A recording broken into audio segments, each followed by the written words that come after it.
Muy bien, hermanos. La verdad que es una alegría el ver tantas caras que hacía tiempo que no veía y algunas caras nuevas y poder sentirnos en familia. Amén. En esta mañana me gustaría compartir con vosotros una carga fuerte que tengo en mi corazón, porque aquellos que hemos sido llamados por Dios tenemos una gran responsabilidad, que es representarlo allí donde estemos. El rey dijo varias cosas: vendré a vosotros, no os dejaré huérfanos, y estaré en vosotros. Hermanos, estamos esperando que se establezca el reino, que se haga su voluntad aquí en la tierra, como nos recordaba nuestro hermano Francis, la oración, ¿verdad? Padre nuestro. Pero el rey murió, resucitó, ascendió a los cielos, y él no nos dejó huérfanos. Dijo: vendré a vosotros y estaré en vosotros. Así que, en nuestro contexto, hermanos, ¿cómo vivimos el reino? Tenemos ese privilegio y a la vez esa gran responsabilidad. El mensaje de hoy va a ser muy práctico. Cuando estaba escuchando a Francis presidir,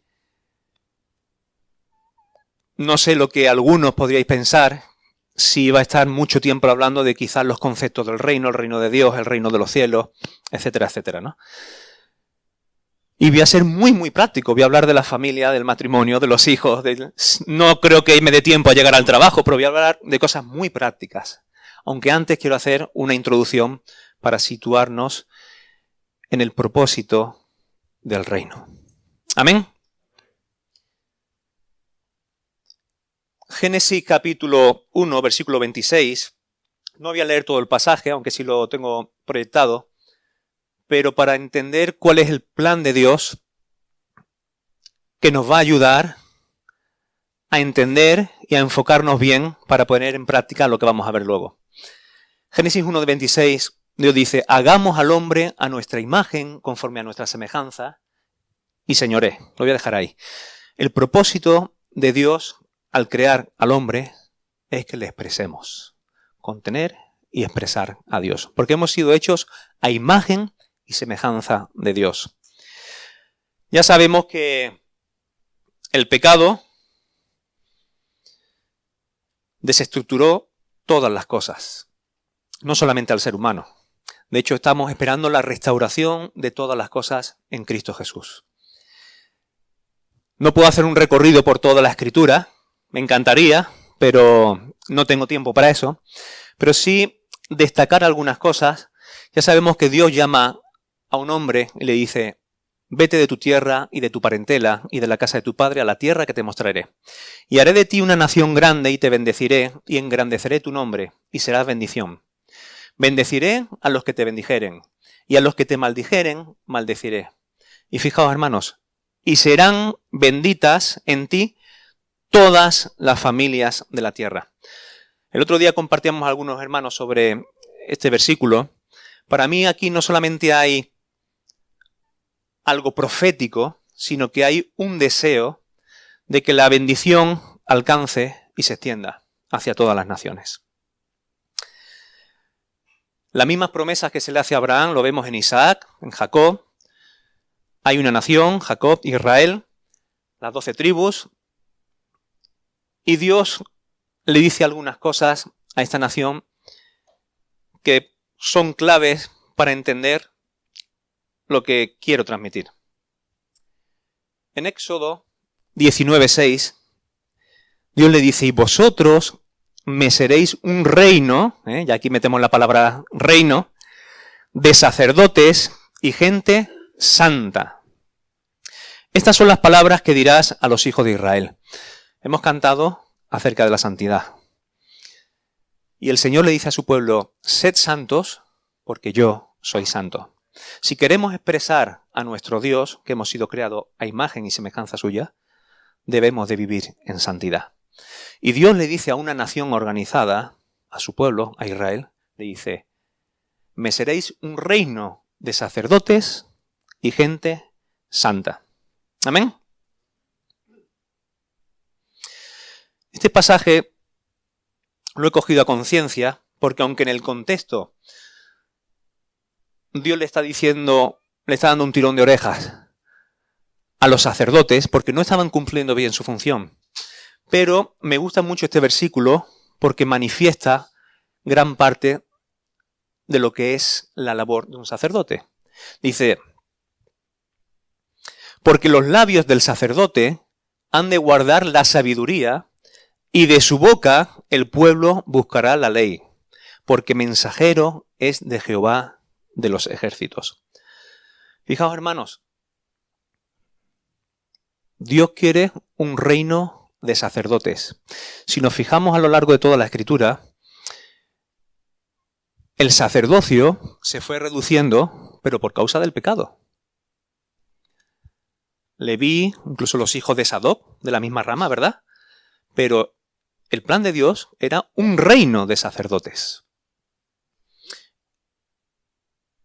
Ahora después veremos un versículo en Apocalipsis en el que dice que la versión de Reina Valera del 60 dice nos ha hecho reyes y sacerdotes, pero si miráis la mayoría de las versiones, y para mí son más exactas, porque más en consonancia con lo que acabamos de leer en Éxodo, dice que nos ha hecho un reino y sacerdotes para Dios.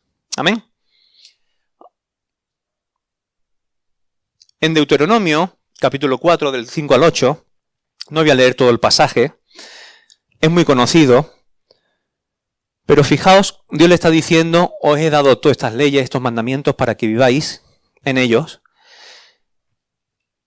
y la gente de los pueblos dirán, ciertamente pueblo sabio y entendido, nación grande es esta. Porque ¿qué nación grande hay que tenga dioses tan cercanos a ellos como lo está Jehová nuestro Dios en todo cuanto le pedimos? ¿Y qué nación grande hay que tenga estatutos y juicio justo como es toda esta ley que yo pongo hoy delante de vosotros? ¿Veis, hermanos? El propósito de Dios es que su pueblo sea un canal de bendición hacia todas las naciones. ¿Amén? Por eso a conciencia estoy haciendo esta introducción, hermanos. Porque debemos ver cuál es el plan de Dios para poder vivir en nuestro contexto conforme a su plan, conforme al propósito. Isaías 49, el otro día compartíamos también algunos hermanos sobre esto. Fijaos que dice, la segunda parte, poco es para mí que tú seas mi siervo para levantar a las tribus de Jacob y para que restaures el remanente de Israel. También te di por luz de las naciones, para que seas mi salvación. ¿Hasta dónde, hermanos? Hasta lo postrero de la tierra. Estas mismas palabras, en Hechos capítulo 13, 47, la está aplicando el apóstol Pablo, hablando Pedro y Bernabé, se aplica este versículo. Dice, porque así nos ha mandado el Señor diciendo, te he puesto para luz de los gentiles, a fin de que seas para salvación. ¿Hasta dónde, hermanos? Hasta lo último de la tierra. Aquí vemos el deseo del corazón de Dios, el cual quiere que nadie se pierda, sino que todo hombre venga al arrepentimiento y al conocimiento de la verdad. Ese es el plan de Dios. En Génesis vemos cuando Dios le dice, de todo árbol podrás comer, pero hay uno del que no. Libre albedrío, mala decisión, pero en Cristo podemos volver y restaurar aquello que se perdió. Y el corazón de Dios lo vemos aquí. Apocalipsis, capítulo 1, versículo que mencioné antes. Y de parte de Jesucristo, el testigo fiel, el primogénito de los muertos y el soberano de los reyes de la tierra, al que nos ama y nos libertó de nuestros pecados con su sangre. E hizo de nosotros, ¿el qué, hermanos? Un reino, sacerdotes para Dios, su Padre. A Él sea gloria y el dominio por los siglos de los siglos. Amén. Hermanos, restaurar todas las cosas. Somos un reino de sacerdotes que como sacerdotes tenemos que vivir en santidad de tal forma que las personas cuando nos vean digan, wow, ¿Qué Dios tienen ellos tan cercano y con unas leyes y unos mandamientos tan maravillosos, tan justos, tan maravillosos? Que tu Dios sea mi Dios, tu pueblo también. Amén. ¿Vemos el plan de Dios? Muy bien, pues esta era la introducción. Y ahora voy a hacer otra introducción a una carta que estuvimos estudiando durante más de un año y voy a intentar resumirla en media hora, 40 minutos. Os podréis preguntar, ¿y por qué esta carta? ¿Por qué esta carta con el título que has puesto? Hermanos, la carta del apóstol Pablo a los Efesios es una carta que la escribió muy probablemente el apóstol Pablo sobre el año 60 al 62, en su primer encarcelamiento en Roma. Y muchos eruditos, estudiosos, piensan que esta carta, los destinatarios, es probable que fuesen a los hermanos que estaban en Éfeso, pero en los manuscritos, en las copias más antiguas de los manuscritos originales, no viene la palabra en Éfeso. Algunos piensan pues que incluso fue una carta a los laodicenses, otros piensan, y tiene sus razones de ser. Si alguno tiene curiosidad, después podemos hablar sobre ello, cuando termine la reunión. Pero hay quien piensa que pudo ser una carta circular a lo que es la región de Asia Menor, que hoy día es Turquía. ¿Por qué digo esto? Porque a día de hoy no estamos organizados como nación, su pueblo. Entonces, en esta carta, Pablo le está escribiendo a unos hermanos que no están organizados como nación en la dispersión. Y vemos, hermanos, que el plan de Dios sigue siendo el mismo. Y en la carta se ve muy bien. No estamos organizados nosotros. Algún día estaremos como nación. Y hay promesas de la tierra prometida, etcétera, etcétera.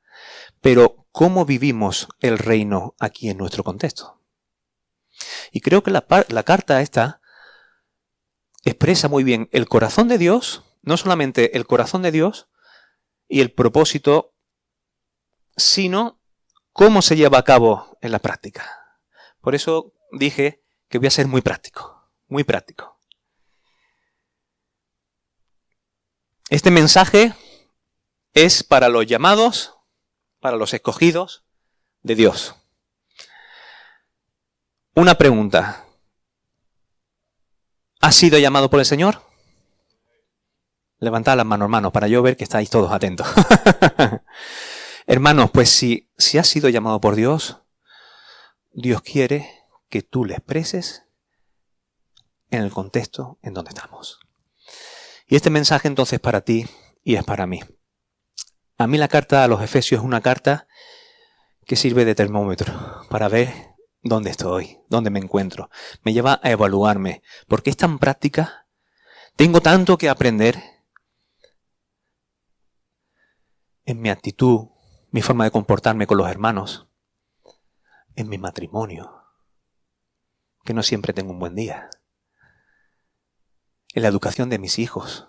Hermanos, estamos en un proceso de aprendizaje, pero yo le ruego que el Señor, por su Santo Espíritu, nos fortalezca y nos dé la fuerza para expresarlo en todas estas áreas. Amén. Muchas veces cuando leo los evangelios y ves que Jesús le está diciendo a los fariseos, dice, diezmáis la menta, el eneldo y el comino. Dice, pero habéis dejado lo más importante. La justicia, la misericordia, la fidelidad, la fe. Hermanos, que cuando el Señor venga, estemos centrados en todo aquello en lo que Él nos está pidiendo. Hay cosas que son necesarias, pero sin dejar de hacer lo más importante. Y muchas veces es muy fácil, a mí me pasa, centrarme en cosas que son necesarias, pero que no me lleven a dejar las más importantes. Y en nuestro contexto, hermanos, ¿a qué nos está llamando el Señor? ¿A expresarlo en qué? ¿A solamente a diezmar la menta, el eneldo y el comino? Es necesario, pero no puedo olvidar la justicia, la misericordia. Amén. Voy a correr, que tengo muchas cositas, hermanos, que compartiros. ¿Cuál es el objetivo y el propósito de que el Señor nos llame? En esta carta yo lo veo bastante claro, hermanos. Hay varios paras. Dice que nos ha bendecido con toda, en el capítulo 1 de la carta de los Efesios dice que nos ha bendecido con toda bendición espiritual y nos escogió en Él antes de la fundación del mundo. ¿Para qué? Para que fuésemos santos y sin mancha, como Él es, para expresarle a Él, ¿verdad? Para ser adoptados hijos suyos. Y en Juan capítulo 1 dice que a los que hemos creído en Él nos ha dado potestad de ser llamados el que, hermanos, hijos de Dios, los cuales no son engendrados ni de carne ni de sangre, sino de Dios. Hermanos, somos participantes de su naturaleza divina. Tenemos el Espíritu Santo en nuestras vidas para expresarlo como hijos amados, que expresemos e imitemos a nuestro Señor. Amén. Pero el propósito final yo lo veo en 3 paras que se encuentran en el mismo capítulo 1. Y voy a correr porque voy por el capítulo 1 y son 6 capítulos. Dicen que hemos sido, todo lo que Dios ha hecho, nos escoge con un propósito. Para alabanza, versículo 6, de la gloria de su gracia. Versículo 12, a fin de que seamos, ¿para qué, hermano? Para alabanza de su gloria. Versículo 14, ¿para qué? Para alabanza de su gloria. ¿Está claro, no, hermano? O sea, hemos sido escogidos, llamados por Él, con un propósito. A fin de que seamos, ¿para qué? Para alabanza de su gloria. Y de su gracia también. Ahora después lo veremos. ¿Qué significa esta frase tan bonita? Porque muchas veces acostumbramos a utilizar palabras muy bonitas, que quedan muy bien, que incluso cuando estamos en el culto todos somos maravillosos, ¿verdad? Pero ¿qué significa vivir para alabanza de su gloria? Hermanos, alabar es reconocer las virtudes, las cualidades, las cosas buenas de alguien. Es decir, hacer brillar a alguien por sus cosas buenas, más o menos, dicho de una forma sencilla. ¿Y la gloria qué es la gloria, hermanos? Que me corrija nuestro hermano que sabe de hebreo y creo que algo de griego, ¿no? Doxa y kabot, ¿no? Hubo una definición que me encantó sobre la gloria, que leí hace tiempo, que dice que la gloria es la manifestación visible de las virtudes invisibles de nuestro Dios. ¿La repito, hermano? La gloria es la manifestación visible de las virtudes invisibles de Dios. La gloria es la calidad de nuestro Dios manifestada. Y nosotros hemos sido creados y llamados por Dios, estando muertos en nuestros delitos y pecados, y nos rescata, nos da vida, ¿para qué? Para que hagamos brillar en nuestra vida la calidad de nuestro Dios. Qué gran privilegio y qué gran responsabilidad. La primera parte de la carta de Efesios, tiene 6 capítulos. Los 3 primeros capítulos, hay quien lo llama que son más teológicos. Bueno, toda la carta para mí es teología. Pero la primera parte, vamos a decir que es más teológica. En la que habla de cuál es nuestra posición en Cristo y de todo lo que Él ha hecho, ¿para qué? Para que hagamos brillar la calidad de nuestro Dios. La segunda parte es muy, muy, muy práctica. Y habla de los contextos en los que principalmente vamos a mostrar la calidad de nuestro Dios. Y fijad lo que he puesto entre paréntesis, hermanos. O quizás vamos a manchar su nombre. El otro día hubo en un grupo donde estoy, de WhatsApp, hubo un hermano que compartió algo que me gustó y lo pasé a los hermanos de la congregación, me gustó mucho, que tenía que ver con uno de los mandamientos, el no tener el nombre de Jehová en vano, ¿verdad? Y no tenía tanto que ver con cómo lo decimos, ¿no? Que lógicamente debe haber un máximo respeto, sino tener la etiqueta de que somos hijos de Dios, que somos cristianos, que somos seguidores de Jesús, Yeshua, y que el contenido, el envase, esté vacío o no corresponda a la etiqueta que tenemos. Entonces, hermanos, la gente no se va a fijar tanto en este día. La gente nos va a mirar, nuestros vecinos nos va a mirar, nos va a escuchar, a veces nos escuchan, porque la calidad de los edificios hoy día, por lo menos aquí en Málaga, no son muy buenas. Y suena todo, escuchamos a nuestros vecinos. La gente nos va a ver en nuestro trabajo. Va a mirar a nuestros hijos. Y algunos van a decir, oye, a ver si os mudáis pronto. Podemos manchar el nombre de nuestro Dios, hermanos. O podemos hacer brillar la calidad de nuestro Dios en nuestra conducta. La primera parte es preciosa, porque vemos todo lo que Dios ha hecho a través de Jesucristo por medio del Espíritu Santo a nuestro favor, cómo Él nos ha rescatado, nos ha limpiado con su sangre, nos ha perdonado de pecados, nuestros pecados, nos ha pasado de muerte a vida, etcétera, etcétera, etcétera.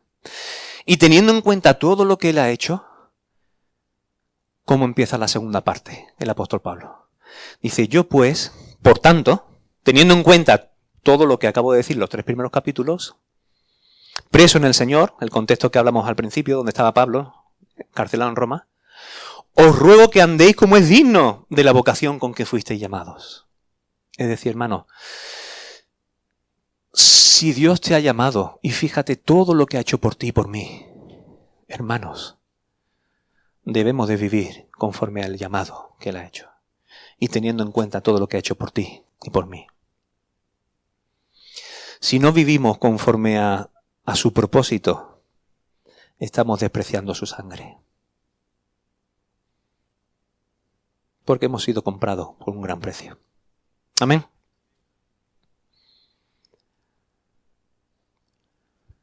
Y ahora voy a pasar a ser muy práctico. Porque en esta segunda parte habla principalmente de la iglesia, cómo debemos funcionar, cuáles deben ser nuestras actitudes, nuestras conductas. Habla del matrimonio, habla de los hijos, padres, hijos. Habla de, voy a llamar contexto laboral, aunque ahí específicamente está hablando de siervo y esclavo, porque se daba en ese momento, pero sí hay principios que podemos ver hacia la autoridad. Y cómo nosotros no servimos al ojo, sino servimos teniendo en cuenta que Él siempre nos ve. Por tanto, vivimos haciendo las cosas con excelencia, marcando la diferencia, mostrando quién es nuestro Dios. Vamos al primer contexto. ¿Estáis cansados, hermano? Voy a ser muy práctico. Vamos a el primer contexto, la iglesia. En el versículo que hemos leído continúa diciendo, ruego que andéis como es digno de la vocación con que habéis sido llamados. Y se destacan algunas virtudes necesarias ¿para qué? Para la edificación y para la unidad. La primera dice con toda humildad. Con toda humildad y mansedumbre. Soportándoos los unos a los otros. Con paciencia, hermanos, con paciencia y en amor. Hermanos, ingredientes, características necesarias para la edificación y la unidad de la iglesia. ¿Qué es la humildad, hermanos? Para mí hay varias cosas que nos ayudan a entender un poco qué es la humildad. Una es pensar lo contrario, el orgullo. Otra, que me gustó mucho escuchar una vez, tiene que ver con, muchas veces pensamos que la humildad es, ay, que yo no valgo nada, pobrecito, es que yo no soy nada, y muchas veces hay una falsa humildad en esto, ¿no? Y me gustó una frase que escuché una vez mencionar a mi padre que decía, la humildad no es pensar menos de ti mismo, es pensar menos en ti mismo. Hermanos, la humildad tiene que ver con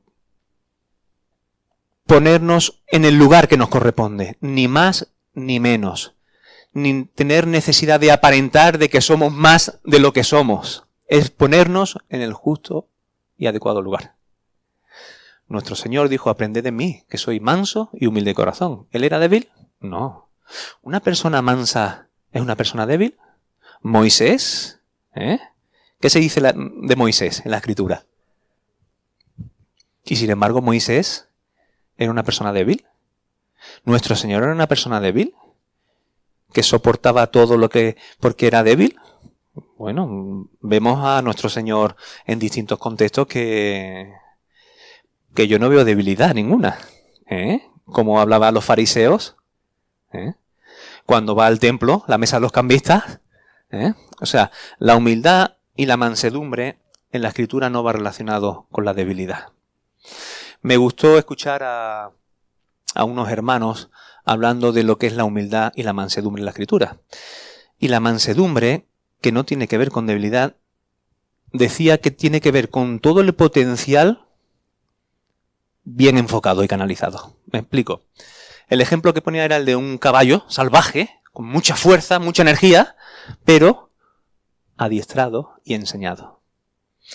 El potencial para lo bueno y para lo malo puede ser muy grande, pero lo importante es que esté bien enfocado. Y nuestro Señor fue un gran ejemplo de eso. Él no vino a hacer su propia voluntad, dijo, la voluntad del Padre.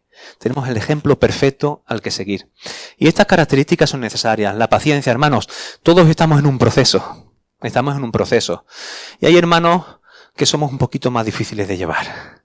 A veces está el hermano el chino en el zapatillo, que es incómodo, pero es nuestro hermano. Forma parte de nuestra familia. Hermano, mi familia me quiere con mis defectos. Soy el hijo de mi padre, de mi madre, y me quieren, aun con mis defectos, mis hermanos también. Hermanos, en la familia de Dios tenemos hermanos que estamos en proceso. Debemos tener paciencia los unos con los otros. Y el ingrediente perfecto, la característica, el vínculo perfecto, ¿cuál? El amor. El amor.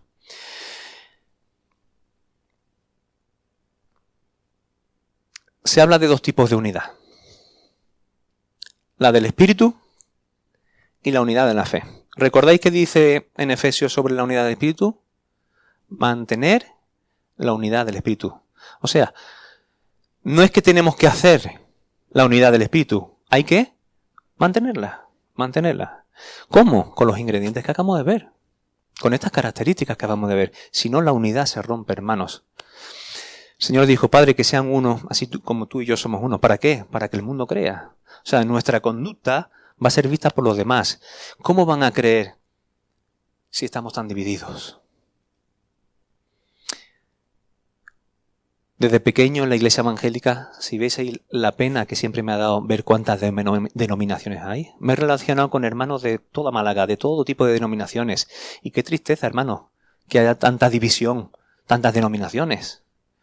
Menos mal que vi la Torá. Y allí ya todo el mundo tiene la misma interpretación, todo es correcto y ya no hay división. Hermanos, el corazón humano es el corazón humano en todos los sitios. En todos los sitios. Necesitamos que el Señor transforme nuestros corazones. Necesitamos humildad, mansedumbre, paciencia y mucho amor. Mucho amor. Mantener la unidad del espíritu. Y habla de otra unidad, dice, hasta que todos, y la unidad de la fe, dice, hasta que todos lleguemos ¿a qué? A la unidad de la fe y de conocimiento del Hijo de Dios. A un varón perfecto, maduro, ahí la palabra tiene que ver con madurez, a la estatura de la plenitud de Cristo. Hermano, ¿habéis llegado ya? Estamos en proceso, hermanos, estamos en el proceso. Hay una unidad que tenemos que mantener, pero hay otra hacia la que vamos. ¿Tenemos ya toda la revelación completa? ¿No? Tenemos la Escritura, pero el Señor cada día va ampliando un poco su revelación a nuestras vidas, si nuestros corazones están abiertos. ¿Tenemos la interpretación correcta, perfecta de todas las Escrituras? El otro día, en el grupo que he mencionado antes, me hizo gracia un hermano, porque hubo un debate muy grande que a lo mejor estos días lo leo, porque tengo que tener más de 400 mensajes. Y me hizo gracia un hermano, porque al ver algunas actitudes, cogió un hermano y dijo, hermanos, seamos humildes. ¿Hay alguien que tenga la verdad absoluta? Él lo llamó verdad absoluta. Yo no sé si llama verdad absoluta o la interpretación perfecta de todas las Escrituras. Dice, es que si hay alguien así, por favor, decidme quién es, que me voy con la Biblia para que me firme un autógrafo. Hermanos, hace falta ser humildes, ser humildes. Hasta los mejores maestros que yo considero en nuestros hermanos, en algunas cosas han ido cambiando de opinión. Con el tiempo han dicho, quizás esto no era tan así como yo lo veía. Hermanos, seamos humildes. Pero si por causa de que esto tiene que ser así como yo lo veo hoy, me divido del hermano, que estamos manchando el nombre de nuestro Dios. Dios nos ha llamado a todos para el ministerio, servicio, la palabra ministerio suena para el servicio, de la edificación de la iglesia. A todos, hermanos. Cada miembro según su propia función. ¿En favor de qué? De todo el cuerpo. ¿Obedeciendo a quién? A la cabeza. Hermanos, nos necesitamos. En el momento que creemos en Él, Él nos ha puesto en un cuerpo. Y es fundamental que cada uno haga su función. Pero el cuerpo, ¿cómo? Bien, unido, concertado, las coyunturas, que va creciendo y edificándose y buscando siempre el bien mutuo del otro. ¿Qué es lo que hace el cuerpo, verdad? Qué importante es, hermanos, que no vivamos el reino, porque la vida que Dios ha puesto en nosotros es una vida comunitaria. Si no tienes muchos deseos de estar con los hermanos, pregúntate porque algo falla. Si Dios te ha llamado y te ha puesto en un pueblo, en una gran familia, en su cuerpo. No vivas la vida cristiana de manera individual. Del capítulo 4, del 17 al 32, vemos un cambio grande de conducta que es el resultado de ser llamado por nuestro Señor. ¿Que se debe notar en qué? Pues en la iglesia, en la familia, en el trabajo, en todas las áreas donde estamos, hermanos. Características que deben darse si hemos conocido al Señor. Dice Pablo que ya no mentimos, sino que hablamos la verdad. Alguien que intenta no ofender, pero a veces sin querer, hermanos, tristemente a veces queriendo, ofendemos. Pero si lo hacemos, hay que subsanarlo rápido. Dice, airaos pero no pequéis, no se ponga el sol sobre vuestro enojo. O sea, no dejes las cosas para tarde. No. Susana, has ofendido, ve al hermano. No hurta, es honrado, trabajador y comparte con el que tiene necesidad, es generoso. Hermanos, aquí me encanta porque no solamente dice que ya no roba, ahora deja de robar. No. Dice que trabaja y ahora comparte con el que tiene necesidad. Hay un cambio, ¿verdad? No dice palabras malas, sino aquellas que bendicen y edifican. Los sábados o el domingo, el día que te reúnas. No, hermanos, esto empieza en casa. Esto empieza en casa. Por supuesto que cuando estamos juntos, por supuesto que en nuestro trabajo, que en todos los lugares donde estamos. Qué pena si muchas veces algunos mirasen por las mirillas de nuestras puertas lo que se encontrarían dentro. Qué triste. Pero esto empieza en casa, hermano. Es misericordioso, perdonador, lo que ha hecho nuestro Dios con nosotros. Capítulo 5, ya voy por el 5, son 6 capítulos. Estoy corriendo. Capítulo 5, del 1 al 20, resume cómo debe andar alguien, fijaos, alguien que es luz. La carta lo dice así, hermano, alguien que es luz debe imitar a Dios como hijo amado y amar como Cristo amó. No participar de las obras de las tinieblas y buscar constantemente la voluntad de Dios y la llenura del Espíritu. Hermanos, tenemos mucho viento en contra. En la familia, en el trabajo, incluso tristemente a veces en la iglesia, vamos a tener que decir, no, yo no participo de estas cosas. Y reprenderlas, dice Pablo. Corro un poquito más, porque ahora vamos a entrar en detalles muy prácticos. Voy a hacer una pequeña paradita para que pongáis de pie, estiréis vuestras piernas. Y ahora vamos a entrar en temas muy, muy, muy prácticos. Poneros de pie, hermanos. Poneros de pie y decirle al hermano que no vamos a hacer los ejercicios de estiramiento. No porque muchos se distraen mucho con esos ejercicios. Solamente le vamos a decir al hermano que tenemos al lado que ha sido creado para la alabanza de su gloria. Díselo a tu hermano.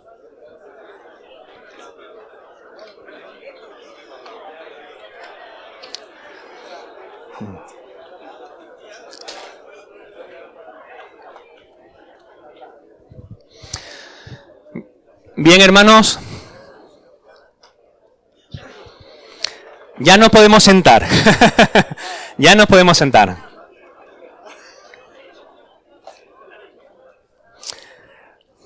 Se nota que hay muchas ganas de saludarnos, ¿eh? Y eso es muy bueno, eso es bueno, eso es bueno. Ahora después vamos a tener bastante tiempo para poder compartir juntos y abrazarnos. Mirad, hermanos, no hay nada más precioso que una familia como Dios manda. Y yo diría que no hay nada más dañino que una familia como Dios nos manda. Los mayores daños que una persona puede sufrir son en la familia. Hermanos, este mensaje de hoy, alguno puede decir, bueno, yo estoy soltero, yo me encuentro en otra situación. Hermanos, el que está soltero y va a formar una familia, ten en cuenta estas cosas para la hora de tomar decisiones.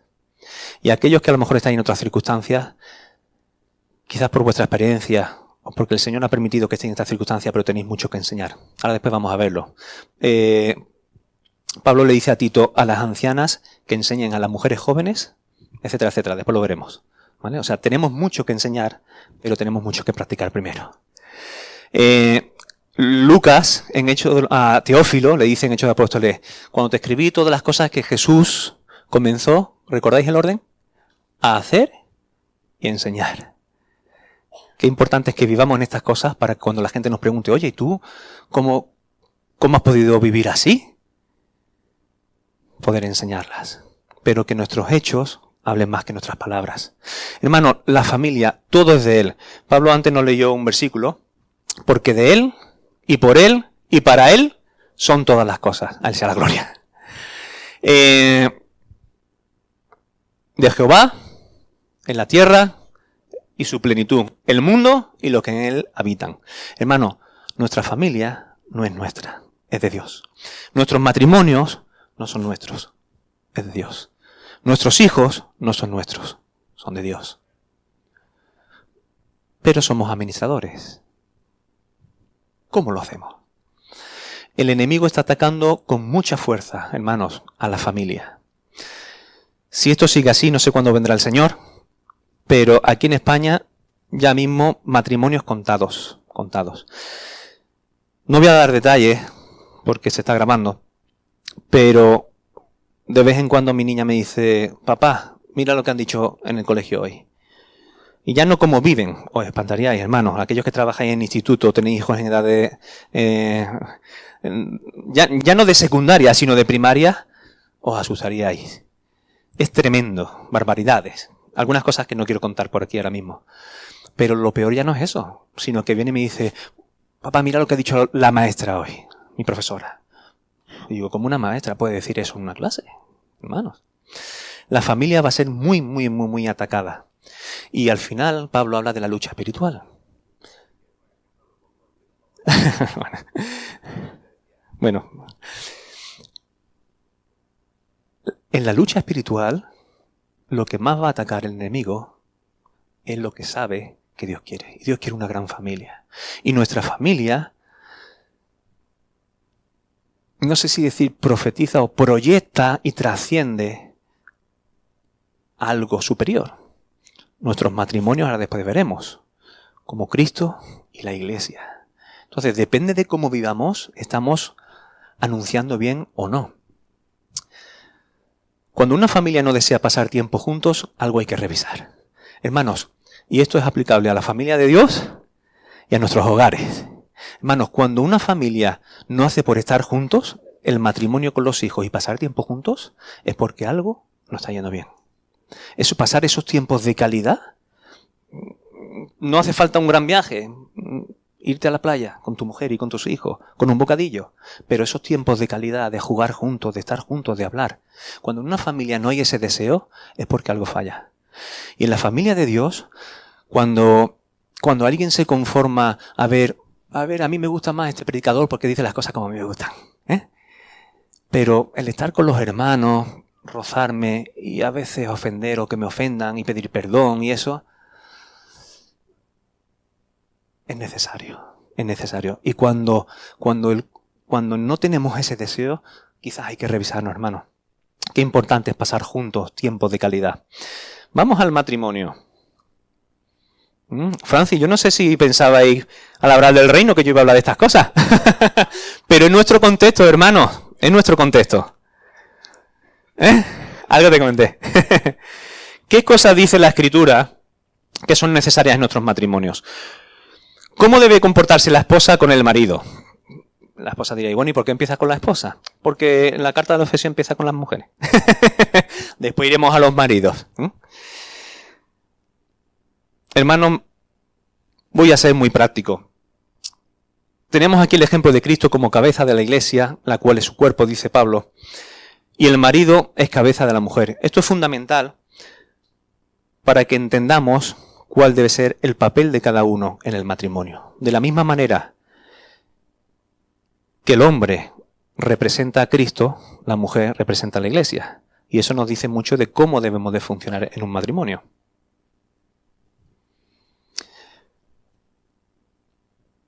Más de un partido político, no quiero decir lo que harían conmigo en este momento, pero deberían de terminar de escucharme. Debe estar sujeta a su marido. También lo vemos en Colosenses, capítulo 3:18 y 1 Pedro 3:1. Hermanos, obedecer no es que la mujer esté sujeta y obedezca a su marido, no significa que yo voy a estar en el sofá de mi casa diciéndole, Sarai, tráeme esto, Sarai, tráeme lo otro, Sarai, lo otro, y ahora ya para finalizar un masajito. No es la idea, hermanos. Esa no es la idea que tiene Pablo aquí. Porque precisamente en Efesios, cuando habla de esto, dice, someteos los unos a los otros. Las mujeres a los maridos, pero dice someteos los unos a los otros. ¿Por qué? Quizás cuando entendamos lo que significa, podremos ver un poquito más de cuál es el sentido que tiene. Estar sometido al marido, para mí lo que mejor lo define fue algo que leí que me encantó. La palabra en latín tiene que ver con submisión, misión de apoyo. Y eso para mí me abrió los ojos a entender esto. Porque la palabra obedecer a nosotros nos suena como el ejemplo que he puesto muchas veces, ¿no? Pero, hermanos, la esposa tiene que mostrar toda su capacidad para que el objetivo y el plan de Dios se cumpla.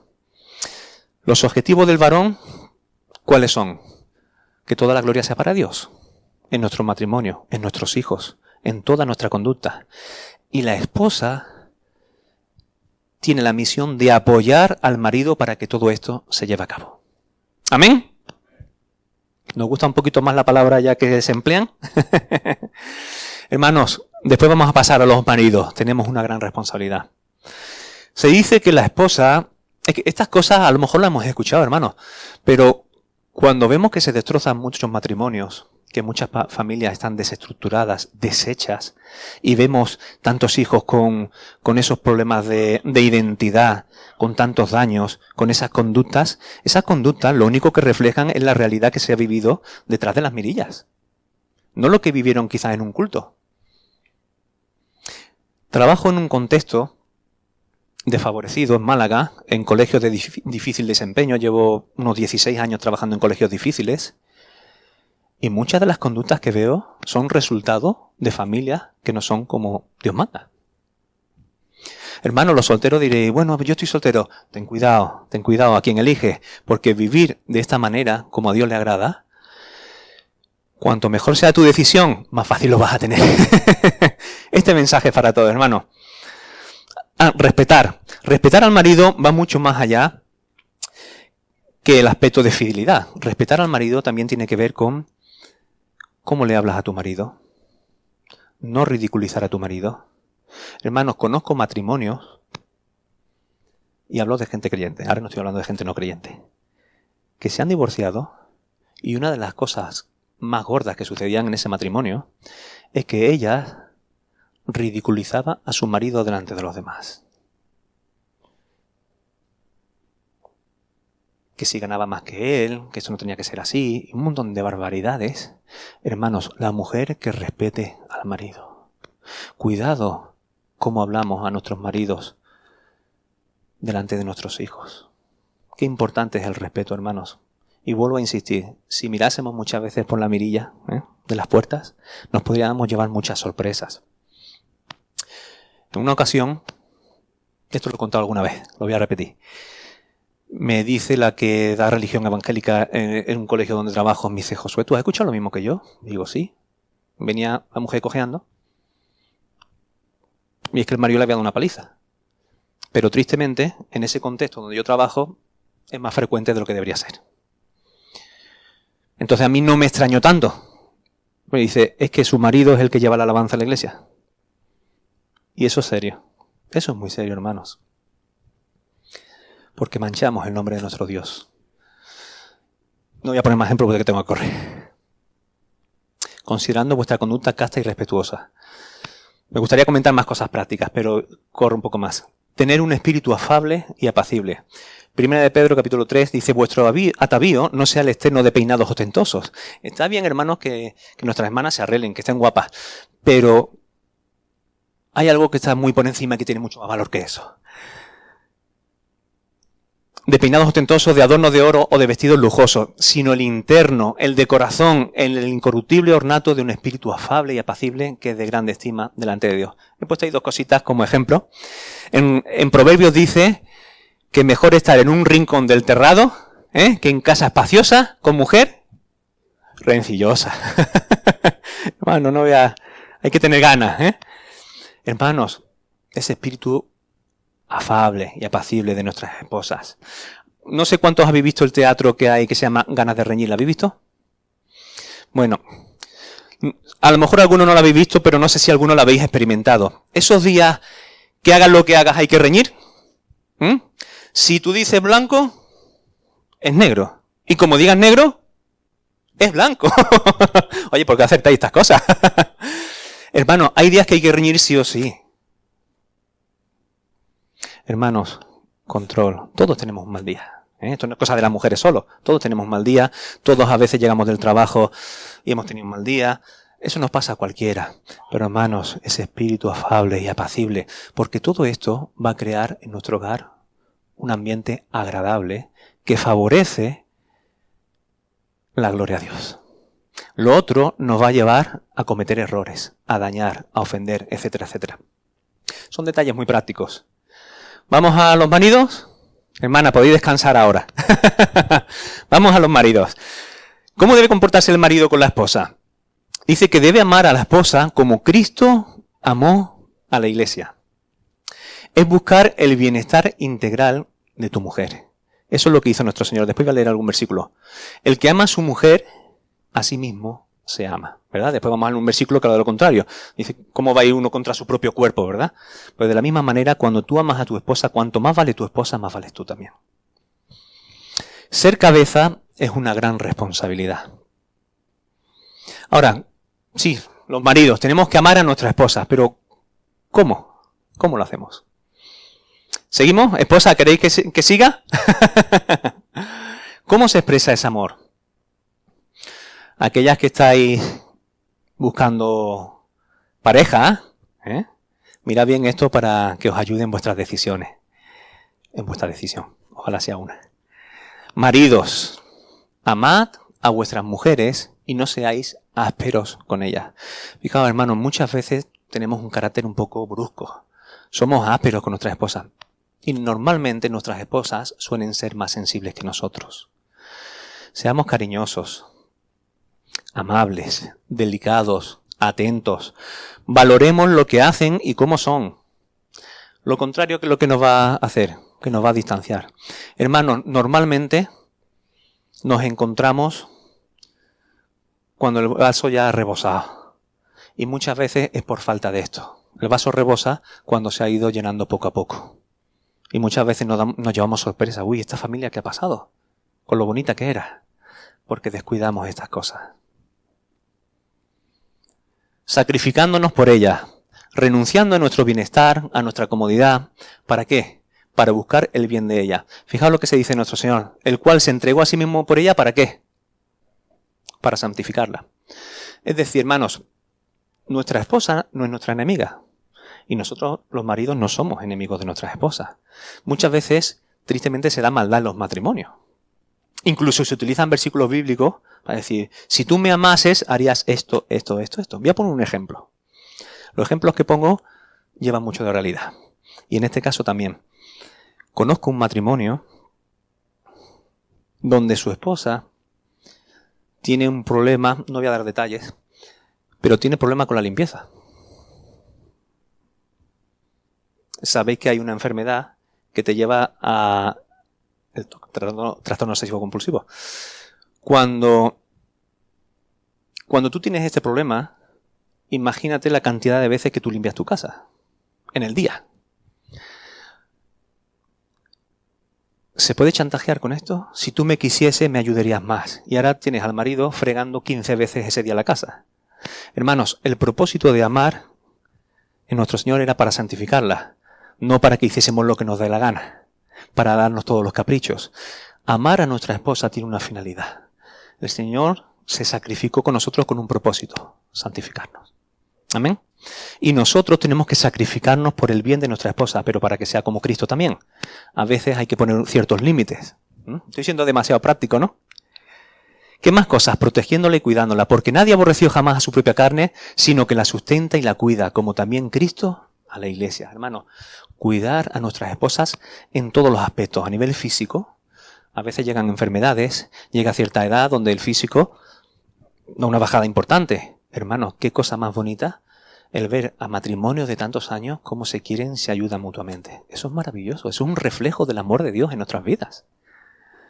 A nivel emocional, todos tenemos nuestros altibajos y nuestra necesidad de que nos ayuden a nivel emocional y a nivel espiritual. Hermanos, no hay cosa más maravillosa que un matrimonio esté buscando siempre que nuestra pareja, nuestro cónyuge, ame más al Señor cada día.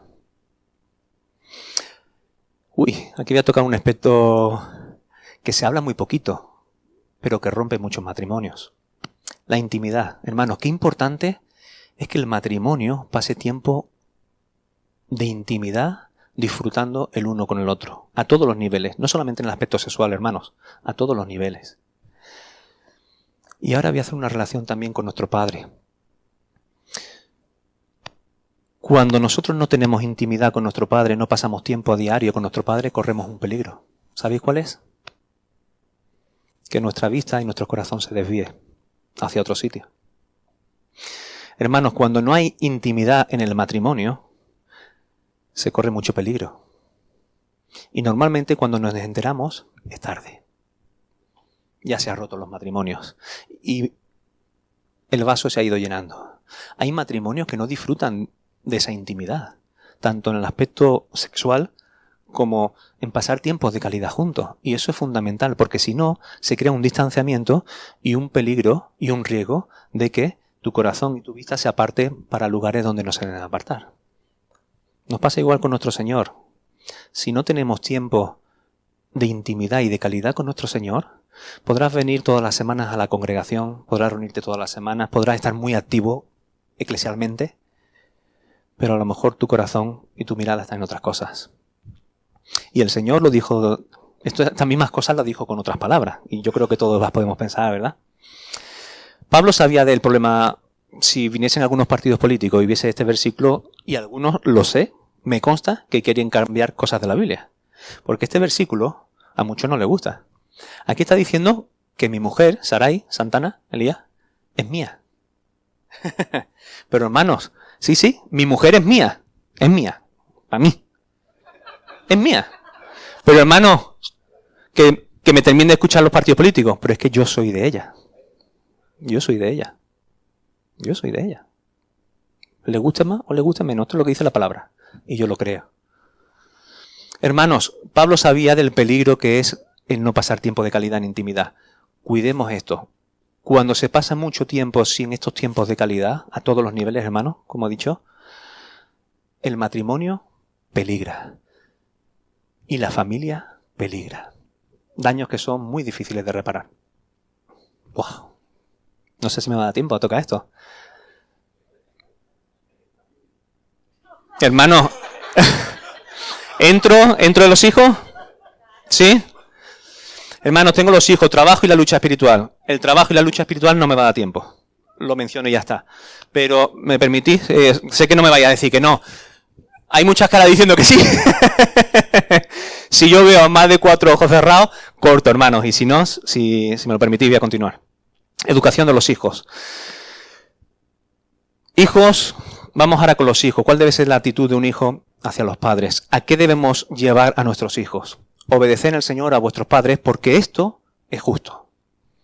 Honra a tu padre y a tu madre, que es el primer mandamiento con promesa, para que te vaya bien y seas de larga vida sobre la tierra. 2 cosas se hablan. Obedecer, en Colosenses dice, en todo.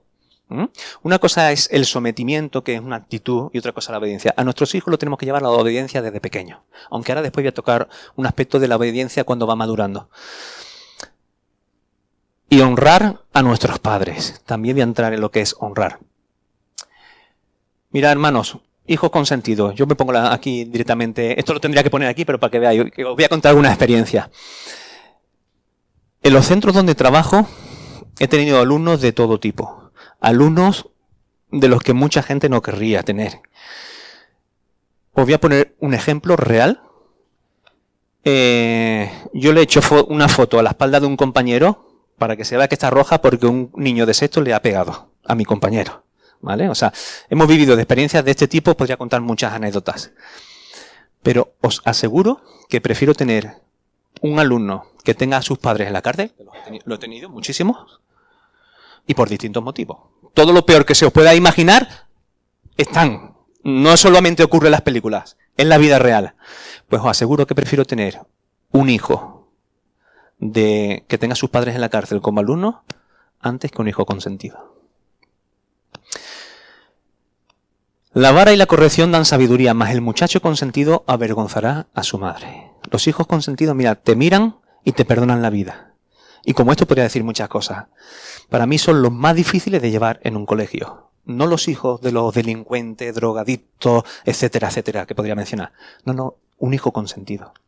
Y hermanos, en la iglesia, nosotros como hijos de nuestro Padre, ¿qué estamos representando? Porque Pablo dice, característica de los últimos tiempos, dice que muchos buscarán maestros que le digan lo que ellos quieren escuchar. Y hoy día lo tienen más fácil, porque hoy día en YouTube, a mí me gusta Jonatán, que a mí me gusta mucho escuchar a Jonatán. Pues pongo a Jonatán, pero no me puedo quedar solamente con Jonatán. Está bien, y es un complemento maravilloso. Pero ¿me quedo con Jonatán porque él dice lo que yo quiero escuchar?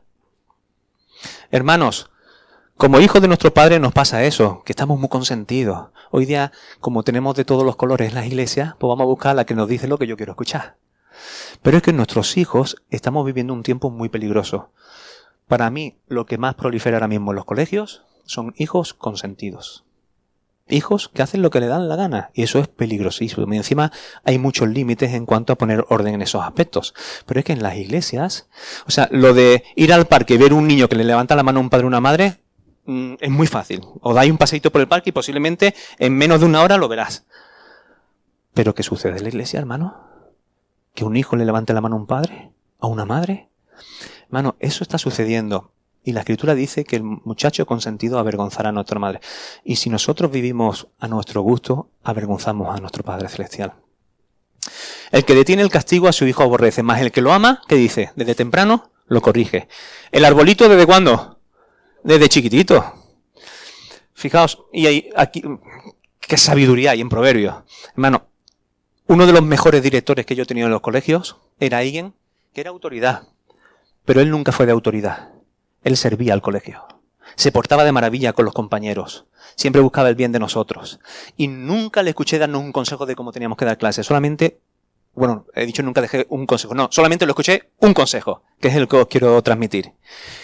Nos dijo, si ponéis un castigo en la clase, no lo detengas, no lo eches para atrás, porque estás perdido.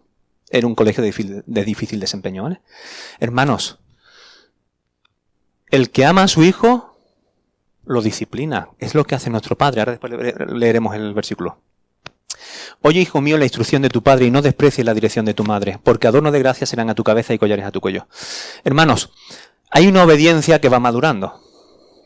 Mi hijo con 2 años, pues tiene que obedecerme.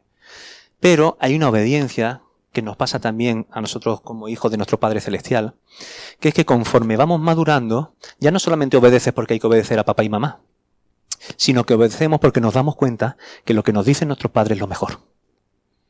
Y como hijos de nuestro Padre Celestial también nos pasa, obedecemos por fe, ¿verdad? Yo creo a Dios y si Él lo dice es lo mejor. Pero es que llega un momento que tú vas disfrutando la obediencia en el que dices, wow, qué maravilla, el hacer tu voluntad, como dice el salmista, ¿verdad? Me ha agradado. Pues a nuestros hijos les pasa lo mismo, conforme van madurando llega un momento que obedecen porque entienden que es lo mejor y porque los queremos. ¿Amén? Porque el Señor al que ama disciplina y azota a todo el que recibe por hijo. Hemos hablado de la obediencia y ahora honrar. ¿Qué mandamiento es de la tabla de los 10 mandamientos? La honra. El 5.º mandamiento. Fijaos cómo los primeros miran hacia Dios, ¿verdad? El amar a Dios, pues no tendrás otros ídolos, no tendrás su nombre en vano, etcétera, etcétera, etcétera.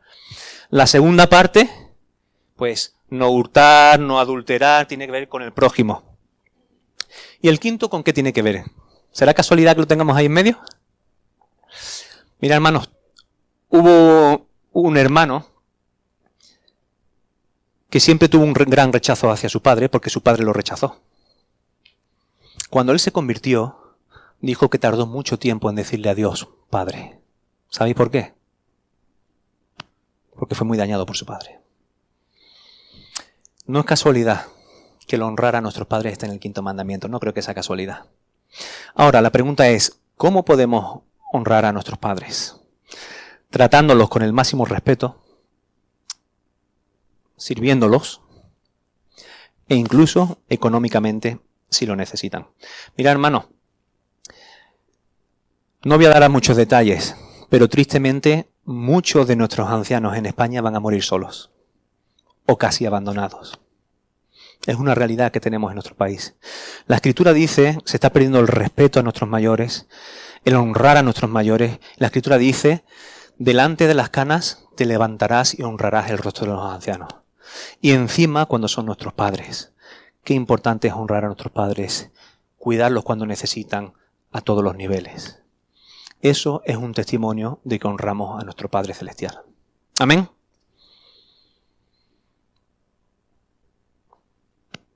Hermanos, me queda solamente el apartado de padres. ¿Qué tenemos que hacer? Porque a veces metemos la pata. Yo he contado un ejemplo mío, real, cuando mi hijo era pequeño, que mi mujer me tuvo que dar el tironcillo de oreja. Mi mujer dándome un tirón de oreja a mí, que soy cabeza. Porque es fácil cometer errores. 5 o 10 minutos más y termino este apartado. ¿Sí? Y vosotros, padres, no provoquéis a ira a vuestros hijos, sino criadlos en disciplina y amonestación del Señor. Colosenses 3:21, padres, no exasperéis a vuestros hijos para que no se desalienten.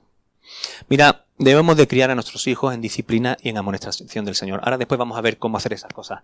Pero a veces provocamos a nuestros hijos a ira, los desalentamos. ¿De qué manera? De muchas. Somos imperfectos y fallamos, pero es bueno que podamos aprender estas cosas.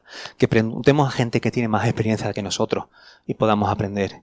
A veces, por ejemplo, comparamos a nuestros hijos a unos delante de otros. ¿Sabéis el daño que hace eso?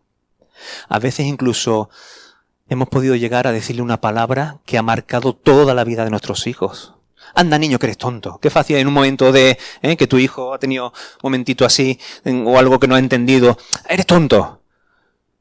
¿Sabéis el daño que puede hacer una palabra mala a nuestros hijos?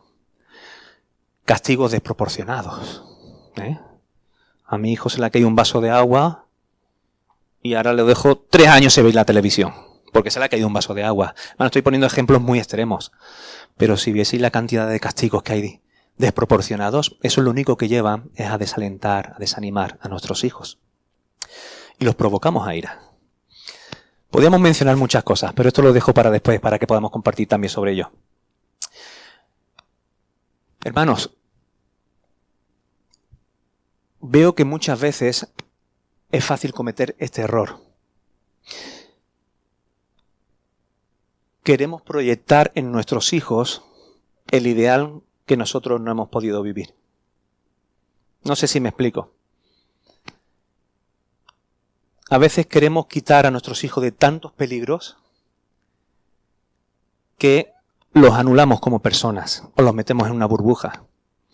Imaginaos, no fue el caso, el Señor me guardó de muchas cosas, pero imaginaos que yo me hubiese pegado toda la vida en la noche en las discotecas, todos los fines de semana hasta las 8 de la mañana. No ha sido el caso, el Señor me libró de muchas cosas. Pero yo llevo toda mi vida viviendo la vida loca y ahora tengo mi hijo y mi hijo a las 9 en casa porque la noche es muy mala. Entonces, él está saliendo con gente creyente, gente decente y eso, pero a las 9 en casa porque lo quiero librar de todos los errores que yo he cometido. Y entonces mi hijo a las 9 en casa. Wow. Conocí a una familia que con toda la buena intención el padre levantaba todas las mañanas a las 5 de la mañana a sus hijos para orar. La idea, buenísima. No sé si esos hijos estarán en el Señor o no, pero si están en el Señor es por pura misericordia, no por sabiduría del Padre. Hermanos, queremos proyectar en ellos el ideal que nosotros a lo mejor no llegamos. Si yo no me levantaba a las 5 de la mañana para orar, no voy a forzar a mi hijo que se levante. Pero no hay cosa más maravillosa que tú despertarte y que salga de tu corazón él, de madrugada te buscaré. Pero a veces queremos forzar en ellos lo que nosotros no hemos conseguido. Criarlos en disciplina y amonestación del Señor. Hermanos, esto es instruirlos, ponerles límites y enseñarles en los caminos del Señor. Instruye al niño en su camino. Venga, ¿lo termináis vosotros? Amén. Y cuando fuere viejo no se apartará de él. No podemos dejarlo todo a un campamento. A veces el Señor tiene misericordia y con todos nuestros errores en un campamento Dios toca la vida de nuestros hijos. Pero no podemos estar jugando con fuego constantemente. El arbolito desde chiquitito. Y aquí cosas muy prácticas. Uy, que adelantáis con la mirada. 10 besos y ¿cuántos sopapos? 1. Lo he puesto a conciencia, hermanos. ¿Sabéis por qué? Hasta los niños más difíciles, de familias más desestructuradas, el alumno más difícil que yo he tenido en tantos años trabajando en compensatorias y con problemas psiquiátricos, entendía lo que es límite en la práctica. El límite puede ser un sopapo, una medida de disciplina, en fin, lo he puesto a conciencia, pero entenderme. Pero es necesario 10 besos y un sopapo. No puede haber un beso y 9 sopapos. Nuestros hijos necesitan nuestro cariño y nuestro amor. Voy a contar rápidamente una anécdota. En una ocasión, uno de mis alumnos, yo enseñaba, mis alumnos son extranjeros, inmigrantes recién llegados, y entonces enseño a leer a muchísimos de ellos, ¿no? Y en una ocasión estaba dando de leer a un alumno mío, y él me cogió el brazo para que se lo pusiese así, mientras él leía. Y a mí eso me emocionó, ¿no? Porque lo que me estaba demostrando es que tenía falta de cariño. Y le conté esto a una compañera. Y me dice, ¿sabes lo que me ha pasado a mí? Hace unos días. Dice, mira, acaricié a un alumno mío.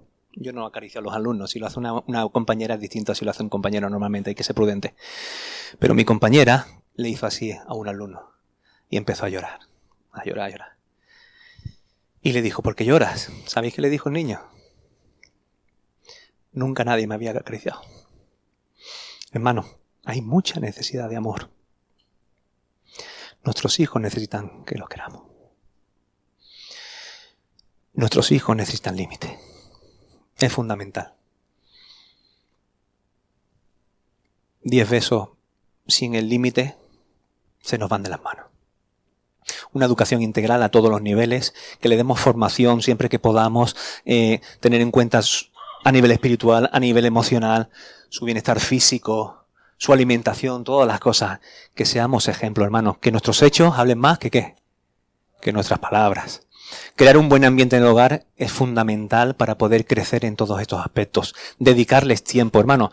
A quien amamos dedicamos tiempo. Y en la iglesia pasa lo mismo. Si yo no quiero estar con la iglesia, a lo mejor no amo tanto a mi hermano. Y a los hijos pasa lo mismo. Si los amamos, dediquémoslo tiempo. Es más importante que ganar 20.000 euros mensuales. Es mejor ganar un poquito menos y pasar más tiempo con ellos. Ellos prefieren nuestra presencia más que tantos regalitos. La falta de límites es peligrosa, pero el excesivo legalismo crea el efecto contrario. Hermanos, tristemente esto lo he visto muchísimo en las congregaciones. Padres que quieren la perfección para sus hijos, a las 9 en casa, y a lo mejor estaba hasta con una amistad que es sana. Hermanos, padres que como saben que la chuchería es mala, su hijo no han probado un caramelo en la vida. ¿Sabéis qué es lo que he visto en estos casos? que en el momento que el padre no está, el niño se va para el kiosco. Es un ejemplo tonto, pero es la realidad. Si no me deja salir hasta las 9 cuando tenga 18 años, adiós. A veces el legalismo hace muchísimo daño. He terminado, hermanos, porque tengo más, pero es tarde. Hermanos, tenía el tema del trabajo y la lucha espiritual. Hermanos, en el trabajo, no lo voy a poner, pero es importante que sea, si le preguntásemos a nuestros compañeros, ¿qué tal es en el trabajo? Hermanos, a veces cuando alguien dice, ¿tú conoces a un fontanero que pueda venir? Y muchas veces piensas en gente que conoce de la iglesia y dices, madre mía, ¿le voy a decir que vaya?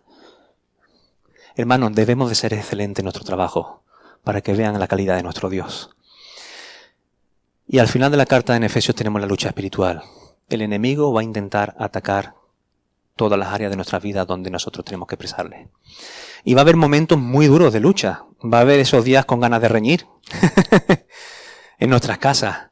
Pero hermanos, que nos fortalezcamos en el Señor, en el poder de su fuerza, en el hombre interior, que busquemos su voluntad y la llenura del Espíritu Santo para vivir en santidad y santificar el nombre de nuestro Dios. Que vivamos el reino en nuestro contexto.